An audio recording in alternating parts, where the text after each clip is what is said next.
So it's my pleasure to introduce Vector Space Biosciences to give a chat to the AWG about their computational approaches and their thoughts about. Really look forward to hearing what they have to say today.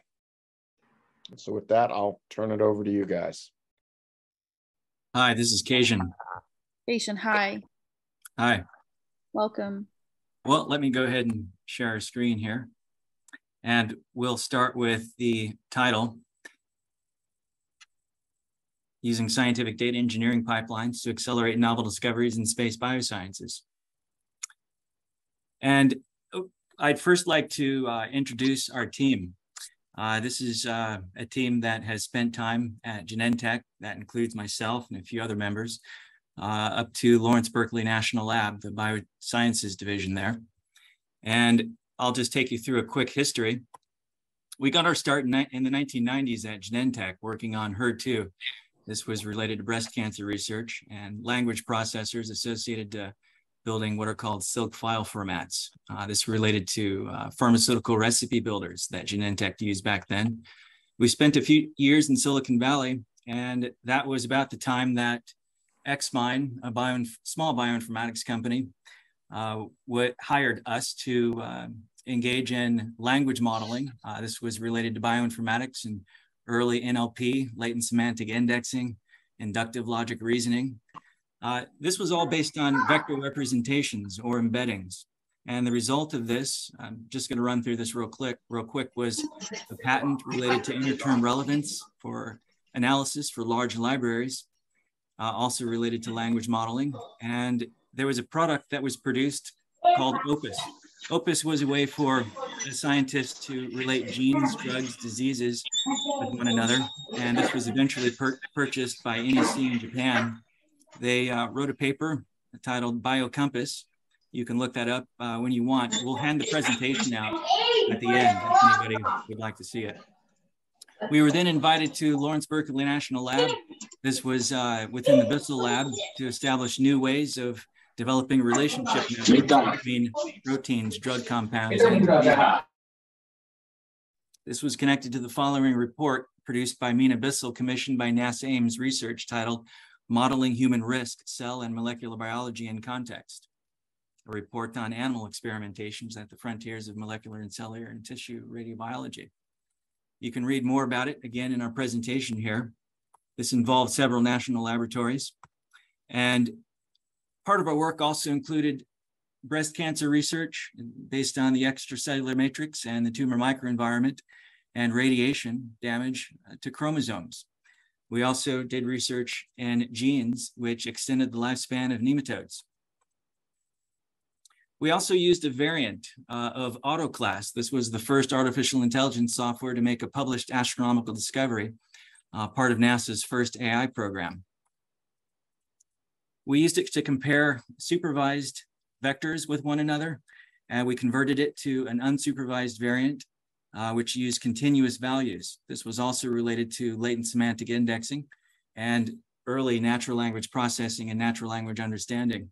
Some of our work included results interpretation related to directed acyclic graphs, or DAGs, and knowledge graphs, along with their visualization and interpretation. We also created relationship networks using vector representations or embeddings, and that's based on early language modeling. This led to a patent related to system and method for generating a relationship network out of Berkeley Lab, including products for industry related to search engines. This also resulted in a paper related to extending the lifespan of nematodes based on analysis of their genes within literature. Eventually, Berkeley Lab took a 5% stake in our spinoff, SeqPod. It was a quote titled "One of Berkeley Lab's Success Stories." And that eventually led to consulting with the US Navy's Space and Naval Warfare Division related to knowledge discovery dissemination. And that involved a few government agencies, also in our presentation, that you can review at any point in time. Again, based on relationship networks, networks based on hidden relationships between entities. Eventually, we left the lab to start a company in industry, The company's name was SeekPod. We powered Spotify back then. And in 2013, Word2Vec was published. This was a language model or based on vector representations or embeddings. And of course, that led to the seminal paper, Attention is All You Need, in 2017, based on the transformer model.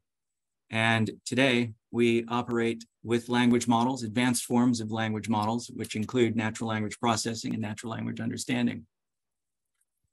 So that gives you a brief history of who we are and why we're here. We also maintain a network of funders in the financial markets, along with a network of scientific collaborators and labs with a multi-omic biological focus on stressors related to the tumor microenvironment, the brain extracellular matrix, exosomes, mitochondrial stress, muscle atrophy, and human aging. Our goal is to investigate countermeasures associated to diseases related to stressors during spaceflight, which can double as therapies resulting in precision medicine for all humankind. Many might ask, well, how do you do that with language models alone? Well, by using scientific data engineering pipelines coupled with language models, which are trained to detect hidden relationships between genes, proteins, and pathways, including compounds, molecular sequences, and signatures. This also includes deep knowledge domain expertise, human-in-the-loop curation, and experimental validation, of course. So as many know, today's artificial intelligence and machine learning operations accelerate research. Language models, however, sit at the tip of the spear. They represent the tip of the spear in today's AI and ML operations, and we'll explain how. Language models, of course, can be used to analyze human language or ancient human language. In the case of epigraphy, for example, understanding inscriptions or deciphering inscriptions. Modern human language might include dictionaries, encyclopedias, ontologies, annotations, long and short descriptions based on data sources from clinicaltrials.gov, Drug Bank, or PubMed, as we're all familiar with. Now, what most don't really know is that language models can be applied to non-human language. And going back in time, when you look at non-human language, we were able to apply language models to sequences of objects. This was at Berkeley Lab in 2005. And when you look at language models produced by Thomas Mikolov while at Google related to word representations in vector space, language models can be used beyond words, as that paper also noted. And of course, Attention is All You Need, the seminal paper by Vashwani, brought out and proved that language models can be used for all kinds of data. The illustrated transformer or transformers from scratch, word embeddings, deep learning to annotate the protein universe. When you look at DNA sequences, for example, look at number 7 here, this reference, DNA sequences perform as a natural language processing by exploiting deep learning algorithms to identify methacetylene. And when you look at de novo molecular design and chemical language models, when you look at sequence-based protein structure prediction using language models, you then eventually wind up at AlphaFold 2. At the heart of AlphaFold 2's breakthrough in predicting the way protein folds, based on a sequence of amino acids, at the core of that is the language model, or the transformer, or multi-head attention encoder-decoder stack, all powered by vector representations or embeddings. This is an article produced by Oxford Protein Informatics Group titled AlphaFold 2 is Here, What's Behind the Structure Prediction Miracle? And as you can see with this graphic here, you can see that vector representations or embeddings are used to predict similarity between protein structure or protein sequences, also based on vector representations, the transformer, and embedding, and in fact, natural language processing beyond words. When you look at transformer models today, many of you that are familiar with AI and ML, and most people on the technical side that have heard about advances in artificial intelligence have heard about BERT or GPT-3 or DALL-E, being able to use text to generate images, for example. finding patterns in images. To the right, you see a group of language models. These language models represent some of the latest, and this list continues to grow. Again, showing that language models are the tip of the spear in AI and ML operations. So how can scientific data engineering pipelines and language models actually accelerate the generation of new hypotheses, new insights and interpretations, or new discoveries? Well, we have a couple of ways. The first would be to consider that every 24 hours, about 4,000 new papers are submitted to the National Library of Medicine's PubMed. And out of those, about 1,500 are new submissions. The remaining are modifications or retractions. And the results include real-time correlation matrix data sets. And if we can show you what our real-time log looks like here, we bring in every 24 hours about 1,500 new PubMed IDs. And you can see the process happening in real time right here. When that happens, we produce input files and then correlation matrix data sets. So you can see that if a paper comes in talking about, or if a paper is published that's submitted to PubMed, mentioning a relationship between a protein and a drug compound, a new relationship, you might want to capture those because there are a lot of papers being published every 24 hours. And that includes papers related to drug compounds, diseases, and other related biochemicals and sequences. So we try to capture those. And the only way to do that is with a language model and in real time. So what are other ways that scientific data engineering pipelines and language models can accelerate the generation of hypotheses, new insights, and interpretations or discoveries? Well, when you look at genes, proteins, and pathways, they can be represented by feature vectors or embeddings. And that results in the ability to engage in similarity measurements between proteins, compounds, and sequences.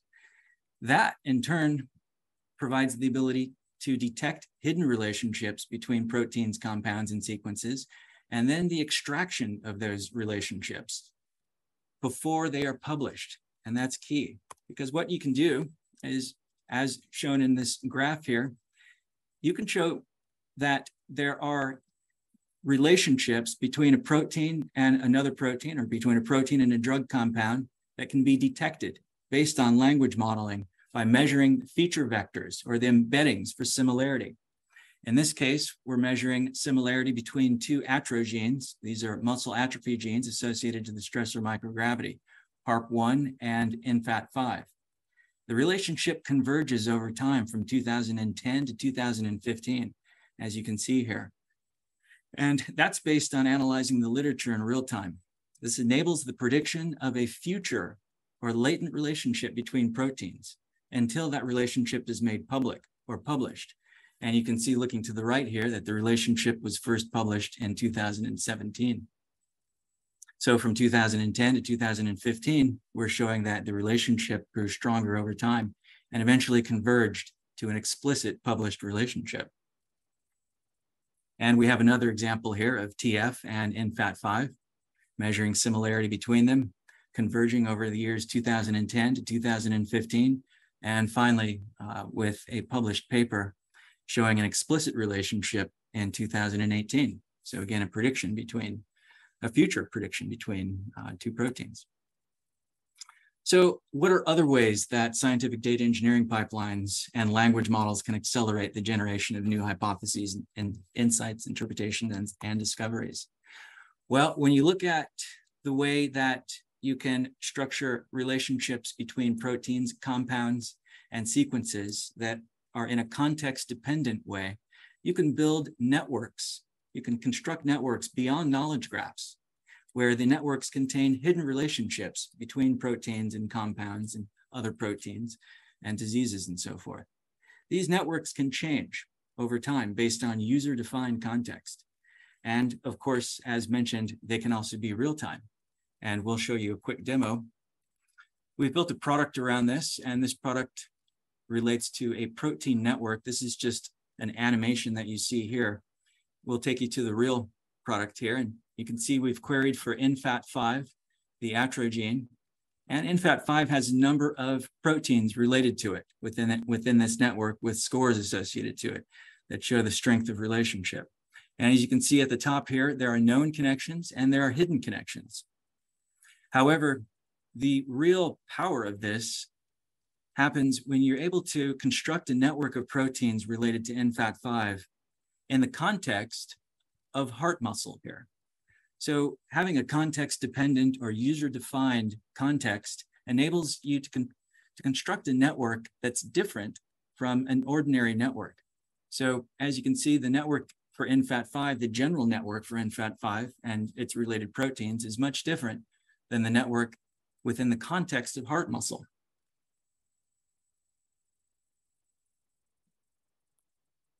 And of course, we have a few graphics here within our presentation that you can take a look at some point. One of the graphics we have relates to the sunburst image.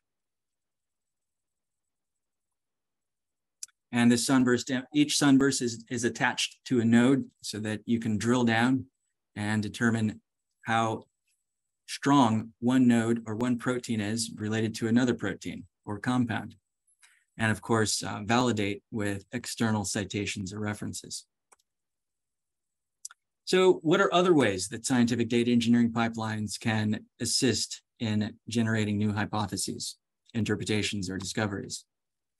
Well, that would include by accelerating the process of discovering a drug that can be repurposed, or a therapeutic target, or a nutrigenomic cocktail, the development of a nutrigenomic cocktail, which can translate to countermeasures for diseases-associated distressors.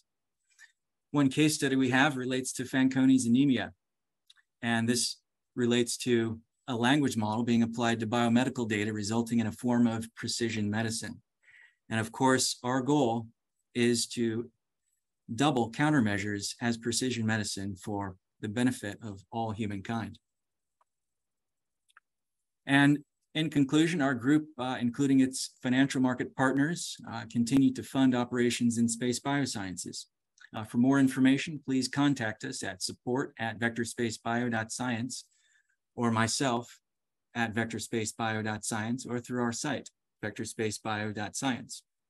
We have supplemental information associated to this presentation that includes details related to the actual input and output of a scientific data engineering pipeline, including the case study of Fanconi's anemia. So if you'd like to get a hold of this presentation and understand how language models are able to predict or assemble a sequence that might be valuable in terms of producing precision medicine, feel free to request the presentation at any point in time.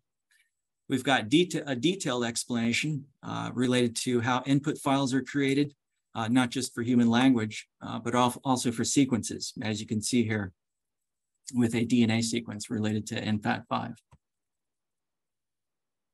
And then, of course, we've got feature vectors. These feature vectors are the result of the data engineering pipeline, where these are actual embeddings you can take a look at, including embeddings for non-human language. So if you have any questions, feel free to contact us at any point in time or request the slides at any point in time. Thanks for joining. Thanks, Kashian. If people have questions, go ahead and unmute yourself and ask them, but otherwise please stay muted because we had a lot of disturbance while he was giving his presentation. I can go ahead and ask the first question. So are these language models this sort of the same class of large language models that people are working on these days? And I guess what does the cost for these models look like? Yeah, that's a good question. So these are similar to large language models. They don't require big data. They don't require a lot of data, however. They're ensembles of models. So when you look at being able to take a portion of a transformer model and just extract the vectors or use the encoder side to extract positionally encoded vectors, we rely primarily on the vector embeddings to make predictions and to make relationship networks. So when you look at the cost of generating a vector embedding or a set of vector embeddings for, let's say, 10 million abstracts from PubMed, the cost is not that high. If you want to process all of Wikipedia and use a language model designed to predict text, that's a different story. Because we don't find a lot of value in predicting text, we find a lot of value in predicting relationships between proteins. The cost is nowhere near the cost you see with large language models. I see, cool, thank you. I have a follow-up to that. I found a tool called Cite.ai recently, which essentially the point is to sort of go through papers on PubMed and to try to predict. It was predicting something very simple from the papers, I think whether or not someone else's paper agrees with, let's say you have a paper and someone else's paper essentially is agreeing with or disagreeing with, or mentioning your paper. And I guess they were using language models to do that, as far as I can tell. So the results that you showed with NFAT5, would you, trying to think how to formulate this question, because you showed that based on looking at the relationships, presumably that was from looking at text, but also supplemental files, is that correct? The NFAT5 relationship is primarily based on text. Text, okay. Yeah, we haven't included, we did not include sequence data when looking at relationships with NFAT5 in this example. But typically, yeah, you would use a language model based on natural language understanding, for example, that would create vector embeddings. So some of those early models, you know, like Word2Vec or Glovi, would enable you to do that. But an ensemble, a combination of these models is what we've found the best way to establish known relationships and hidden relationships between proteins. Got it, thank you. I have another question in there, but I lost track of it. I'm gonna see if someone else has questions. You can also put them in the chat, people, if you have questions. So I've got two. Right, Nice presentation. First question is, you mentioned funding. So what sort of funding might be available to members of the AWG to work in this domain? Yeah, we work with financial market partners in terms of being able to provide them with some of the, what we call innovation and some of the technology or technical solutions. Okay, I'm gonna, in terms of, sorry, Cashin, you have to unmute Sure. yourself, thank you. So Sure. could people please stay muted if you are not speaking? Thank you. Go ahead. So yeah, we have financial market partners that are interested in providing their customers with the ability to treat public companies like proteins. So they want to find hidden relationships between a public company and a global event, for example, or a theme and a set of public companies. We would treat those public companies like proteins, and we would extract hidden relationships for them. There are other financial market partners that we have that analyze drug compounds for pharmaceutical companies. These are asset management companies and hedge funds, and they're interested in funding space biosciences. One of the most interesting aspects of the financial markets funding space biosciences would be found at the end of the NASA Twin study paper. In the funding section, you'll find WorldQuant, and you'll find Pershing Square, run by Bill Ackman, one of the most well-known hedge funds out there, financing space biosciences. So we work with partners like that to advance our research, and in turn, we provide them with a few innovations that arise from our work in space biosciences. So if I correctly understand you, it's more driven by the financial market side than, say, an individual investigator side. Is that correct? It's correct for now, although we are in talks with a number of angel investment groups and venture capitalists that are eager to advance space biosciences. No, that sounds good. So I'll ask kind of the opposite question then. What can the AWG do to help your company? Well, we are always looking for data. We're always looking to get a hold of either data sources or unstructured data that we can convert to data sets that would help us better relate maybe a protein with a drug compound. So, you know, I mean, it's kind of obvious we're a data company. We generate data sets, so data is extremely valuable to us. Experimental data, our network of scientific labs is interested in redesigning some of their experiments that they run on the ground in flight, and just understanding the differences between those, generating data sets that we can use to, again, advance our understanding of how to create countermeasures for diseases associated stressors. Okay, great. Thanks. Those are my two questions.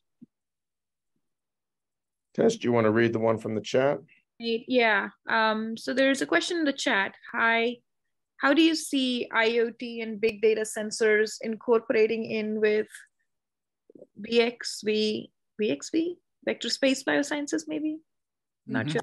And adding higher resolution with biomedical data? Well, we can comment on our experience with early IoT devices. These are PLC ladder logic controllers, even in use today within pharmaceutical manufacturing pipelines. They measure things like temperature and speed and flow and things like that, on and off switches. IoT data doesn't seem as valuable to us today as data that would be coming from, say, a tissue sample flown in flight that would allow us to measure gene expression or something. Got it. Thank you. And then I think Fumi raised his hand and has a question. Fumi, do you want to go ahead and unmute yourself? Yes, I'm unmuted. So I have a question. My name is Masafumi Muratani from University of Tsukuba. So my question is that, in terms of the GeneLab, like a data set, it's kind of like a bunch of RNA-seq and other type of assays, but have you looked at any sort of like a same sort of data for like many omics data? And then in terms of the data quality or any sort of like, did you spot any problem? Or we are generating a lot of data all the time, but we are wondering if we can continue the data projection just like that, or we need to change something so that it can fit better to the data science and AI ML application. Yeah, the best thing for us to do would be to get a hold of a sample of your data to determine how we might be able to integrate it within our pipeline. When you look at RNA data, or when you look at data produced by gene expression levels, or any data produced, for example, that is non-text or non-human language data, we certainly have the ability to analyze that data. However, to understand how valuable it is, we're data scientists and data engineers, so we'd actually have to take a look at it to determine. Okay, thank you very much. I will, maybe talk to Sure, yeah, feel free to contact us. Yeah, we'd be happy to take a look at it. I have a couple of questions. So the question I originally wanted to ask was specifically thinking of that NFAT5 example. You said you were looking at sort of text. So are you then, but you were able to predict a relationship that would then be validated by experimental data in the future. Are you then limited by the amount of evidence, I guess, currently available in text, / how do you, get to a point where you are able to analyze it so effectively to then say that this is a, relationship that we think exists? And then my second question is completely unrelated. Just thinking of potential applications. One of the things I also work on is sort of personalized medicine, precision diet monitoring, diabetes, using wearable sensors to predict illness. And I was trying to think of potential applications in that space. And the one thing that popped up to mind was, thinking of diet logging and things like that, where when we're working with, diet data from study participants, we're also often using vector representations of some of the food. And I was wondering if that's an application area where you've done any work to sort of, I guess, essentially try to make that data easier to wrangle or easier to predict what people are eating or things like that. Yeah, we've given that a lot of thought in the past. I can tell you that, looking at the way botanicals or micronutrients might impact gene expression values. We've wanted to integrate that kind of data. Realistically, we just haven't had access to that data. And not even expression values. My question was more sort of, if I told you that I ate, you know, I mean, for example, just even data about food logs is just so fuzzy that extracting macro or micronutrients from it, forget about even correlating with gene expression data, but even extracting nutrient information from it, for example, is really tricky. So I was wondering if you had done any work in that area, or is that not really?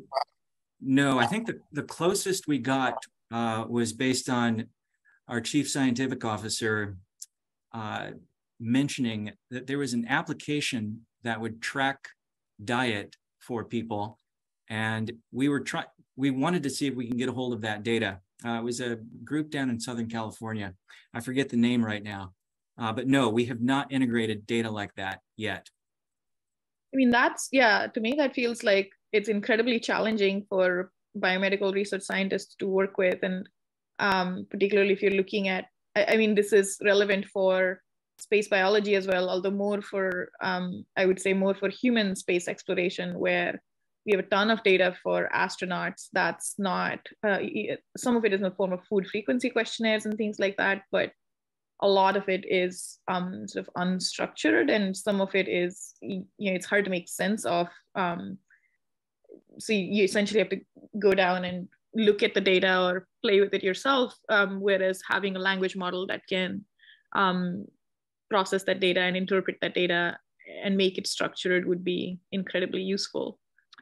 Yeah, if the data is available to be analyzed, if it's unstructured, then a language model would certainly provide structure to the data by developing or producing vector representations or embeddings.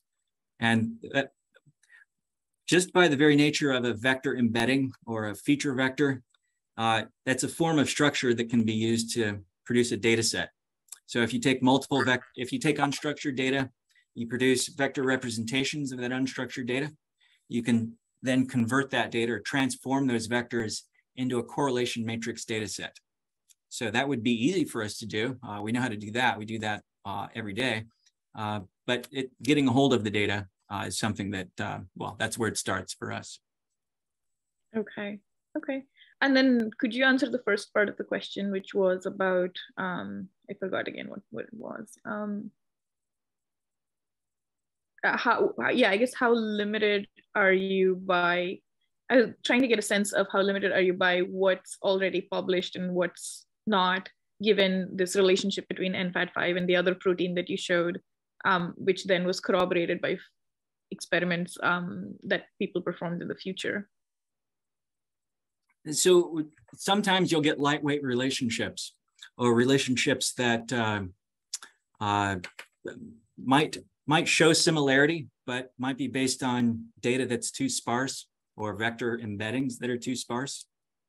So when we look at a relationship that correlates, we look for typically a correlation value of over 0.05, for example. So when you look at the way two proteins might correlate in the literature without those two proteins ever being mentioned explicitly in a paper, we look for that upward curve, as we shown in the presentation there. If it sort of flattens out, then we can kind of understand that we're not going to get much more out of the literature from that. But we do look for correlations beyond literature, correlations based on sequence data and data found in proteomic databases and so forth. Okay, thank you. Right, does anyone else have any questions? Looks like not. Going to leave maybe a minute or so for people to catch up and ask questions.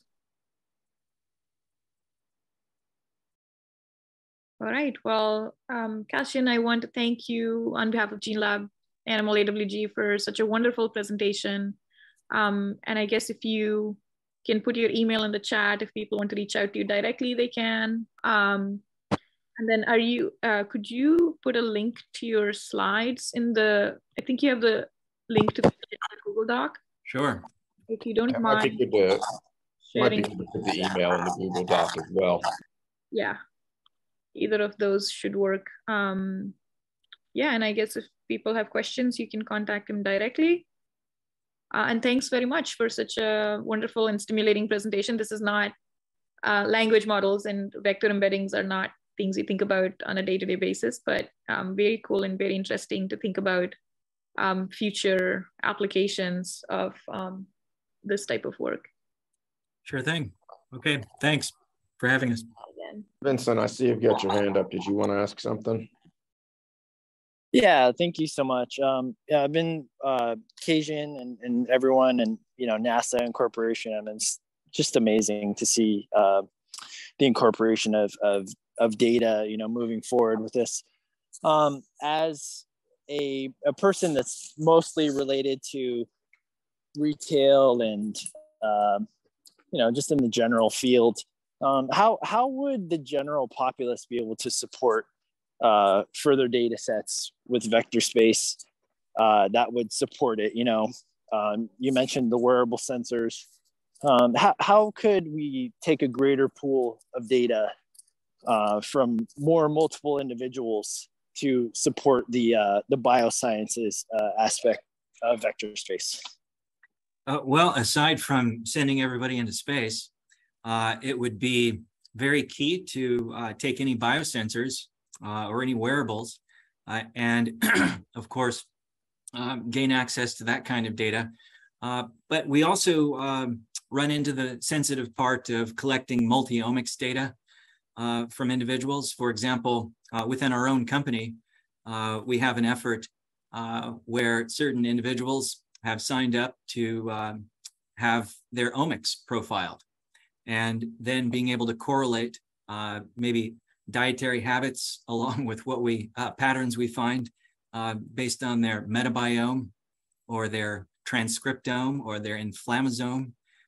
We're able to, for example, better maybe understand, or that individual is able to better understand based on creating vector embeddings and based on correlation matrix data sets, better understand how an outside environmental factor or an outside micronutrient might impact one of their omics, you might say. Yeah, so, this was, yeah. Oh, go ahead. So go ahead.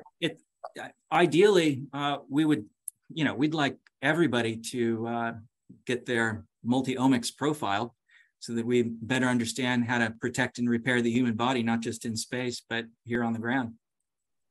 Yeah, absolutely. Absolutely. Thank you so much. Yeah, I mean, obviously the greater the pool of data that we have that we can, share as opt-in to kind of target those friction points and those mutations within the DNA. Absolutely. Thank you. Sure thing.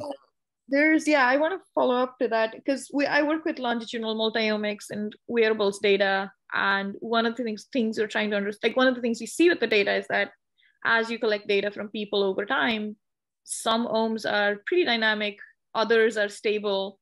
So microbiomes, for example, obviously are quite dynamic and respond to environmental changes pretty quickly.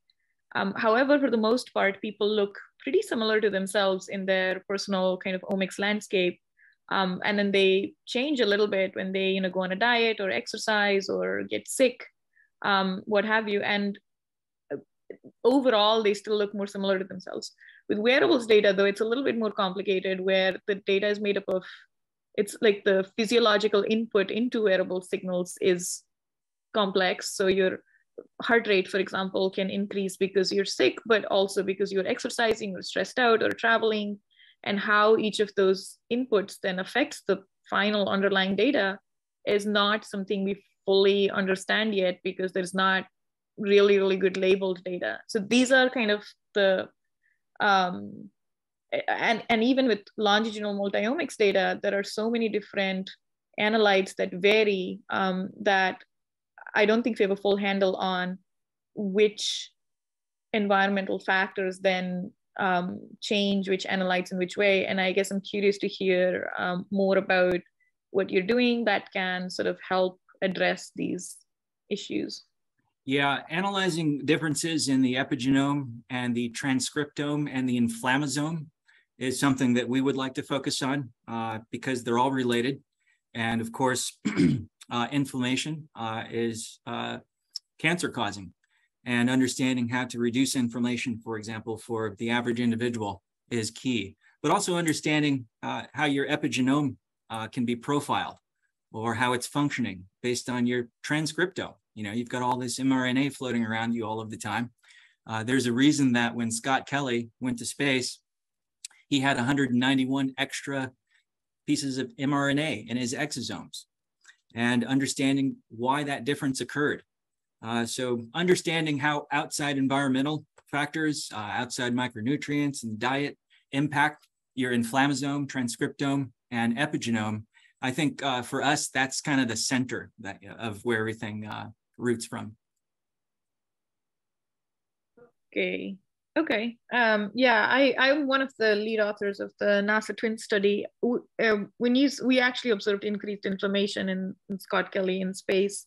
When you say inflammasome, are you talking about essentially the protein components, and are you tracking that using RNA data or protein data?